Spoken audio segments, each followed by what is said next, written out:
الجزائر قوة ضاربة، العالم كله معترف بالجزائر إلا بعض الجزائريين. أنا قلت هذه مدة ما بقيتش كنتبع ما تقوله الدبلوماسية الجزائرية بالنظر إلى. السلام عليكم ورحمة الله تعالى وبركاته. خلق ليضحكنا. عبد المجيد خانون دار لقاء مع خنيزة بن قنية، عارفينها اللي في الجزيرة. من بعد تبون مدار الإعلام ديال الكبرانات كلهم، ما خلى إعلام، ما خلى الصحافة الجيد والبائس عندهم، لأن العالم كله كنقول له عندهم رئيس، الجزائر عندهم بائس. فهذا البائس طلب من خنيزة بن قنية أن يدير معاه واحد اللقاء في الجزيرة، لأن قال لك الإعلام الجزائري ما وصلش الصوت ديالو، ما أثرش في المجتمع. فهنا طلب هذا اللقاء وتلاقى معه خافية من من الكل، وما نشروش وما داروش مباشر باش يصحوا فيه ويقطعوا فيه اللي بغاو، لان اي زبلهات زبيله اكيد، لان المباشر ديالو ما غاديش تلقوه. هذا طلب من بن قنيه، خنيزه بن قنيه، ما غاديش يديروه في المباشر، لان الفضيحه ديالو غتكون فضيحه. قالت ارى مع اللقاء مع الجزيره وهي بنت بلادو، واخا صب هذيك المره عرفتوا شنو قال لي، كما قالت هذيك بن قنا وفرحانه بها، والله لا يردها، لا يردك. نعم قال لها سيري الله يردك. من بعد صالحوا، لان الشتاء دائما كيف الدراجه ديك المراه هجمهم، من بعد ثاني تراجع، واليوم غنتكلموا حتى على الدراجي.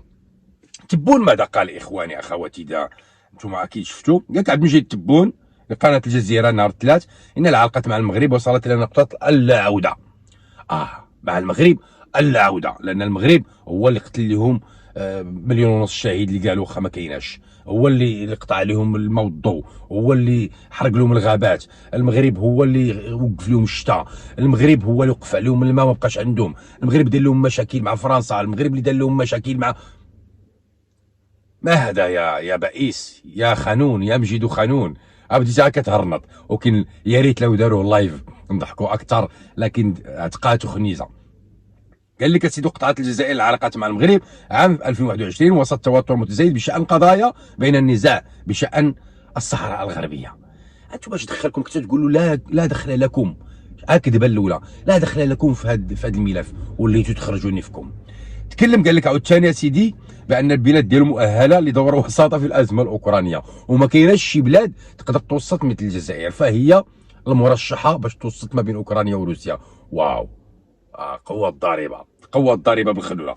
وقال لك اسيدي عاوتاني في هذه المقابله هذه ان نحن في الدول القليله التي لها مصداقيه كافيه لاجراء وساطه في الازمه الاوكرانيه. وكتبون في زيارته الى روسيا ما زال قائما، موضحا انه سيتم في شهر مايو القادم بدعوه من الرئيس الروسي فلاديمير بوتين. حنا كنقول له للجزائر انها طريق مكحله. من نهار جاتو ديك الدعوه بوتين رهنا الاعتقال، اليوم جاتو الدعوه انه يعتقلوا. طريق الكبرانات كحله. تلاقى مع ماكرون شفتوا المزابل عندهم، اليوم ماكرون قرب يهرب من فرنسا، اثر المشاكل في فرنسا، وشفتوا الناس ولات تاكل في الازبال، وشاركناكم هذا الشيء. ايه سيدي، شنو قال على هنايا؟ شوف اسمع على اسبانيا والكذبه الكبيره. قال لك واكد ان المبادله التجاريه بين الجزائر واسبانيا مستمره، واغلبها من القطاع الخاص بين البلدين، مؤكد انها انحازت في ملف الصحراء الغربيه بالتصرفات السريه لا تعفيها من مسؤوليتها.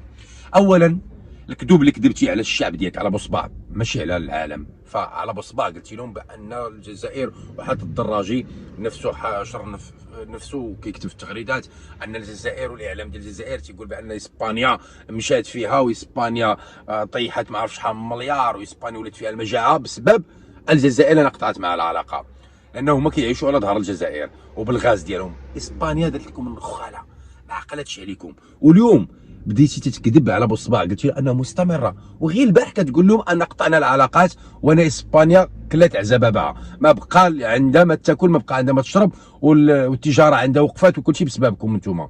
واليوم تتقول انها مستمره. علاش كتكذب؟ كتكذب على بصبع، ولكن سر بصبع اللي كيقول يا المغرب يا مروك حيوان وسبب عذابنا المراركه، سر باباهم. شوفوا بائس ديالكم، كنقول لكم العالم عندهم رئيس، انتم عندكم بائس. قال لكم العلاقات مع الجزائر مع ايطاليا الرئيس تبون انها استراتيجيه وتاريخيه ومتينه جدا، ومتد من ايام الثوره. اش من ثوره عندكم؟ واشار اتفاقيه الطاقه مع تشمل الكهرباء والغاز، نعم، والهيدروجين وتسعى لتنفيذها بالتعاون مع اوروبا. هذه ما كذبتيش فيها مع ايطاليا. ايطاليا كتصيفط لك مقارونيه وانت كتصيفط لهم الغاز. سباغيتي، مقارون، السميد، الماء، الكهرباء، العدس، الحمص ولا اللوبيا والقمح، البصل، البطاطا، الثوم. هذا على لسانك انت يا تبون. هذا هو تبون، هذا هو الرئيس المعفون. وكاد الرئيس تبون زيارتي ما زالت قائمه. وخليونا سيدي قال لك انا مع المغرب، نرجعوا اللي كيهمنا هو مع المغرب. وقال لك سيدي ما نساوش بان قال لك اسبانيا هادشي فردي، ودارت داك الشيء بدون اذن منهم. من انت باش دير معك الاذن باش تعترف بالصحراء المغربيه؟ قال لك داروا هادشي فردي من الرئيس سانشيز. تعرف بان حتى المعارضه اللي كانت في اسبانيا كتعارض سانشيز بنفسهم حتى هما تراجعوا ووقعوا باعترافهم بالصحراء المغربيه. لا عرفوا الاساس ما هو من مالكهم، عارفين ان الربح مع المغرب، وعارفين لا يصح الا الصح ولا يصح الا الصحيح مع المغرب. فتبون قال لك اسيدي داكشي فردي، مدايرين داكشي ديال ترامب، لا غير التغريده ديال ترامب هي اللي اعترفوا امريكان بالصحراء. داز ترامب وجا رئيس وقرب يتبدل الرئيس في امريكان، والصحراء في مغربها واعتراف الامريكي ما زال يجري. واعتراف وزاد اتفاق. وتعرفوا السيد بوريطا راهو في امريكا اليوم، اتفاقيات كبيره معهم. ولكن تبون لازم يكذب، لازم يغير بصبع مخه ويقول له انا خدام، انا راه غادي، راني كنزير وكندير. انت تبون اسبانيا ما تسوقاتش لك، وبوريطا كذلك راه ما تسوقش لك، راه تيعطيكم النخاله وما كيعرفكمش من انتم. قال لك اسيدي باريس سنعيد سفيرنا الى باريس قريبا. نعم ماماك فرنسا ترجع على طول. واسبانيا والمغرب قال لك لا عوده، واسبانيا متذبذبه. قال لك تقاد، وهذا فردي كتسناو شانسيز يحيد.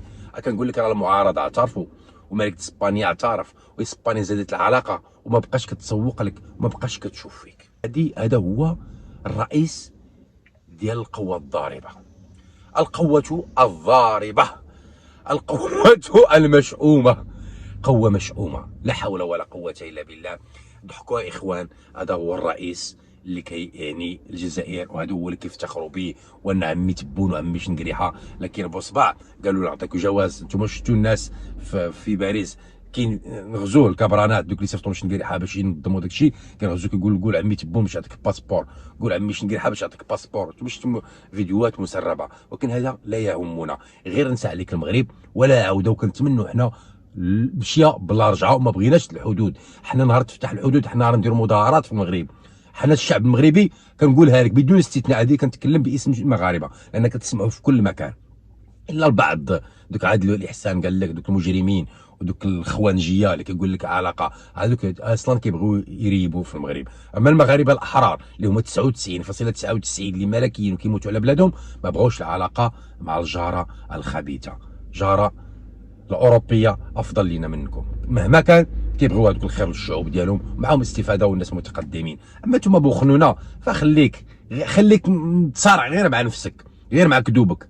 كل مره تكذب، كل مره تخرج كذبه وكتنسى وكتعاود تقول كلام اخر. هذا يكفي انكم اضحوك امام العالم. خوتي بارطاجيو، خليونا نضحكوا شويه مع عباد الله.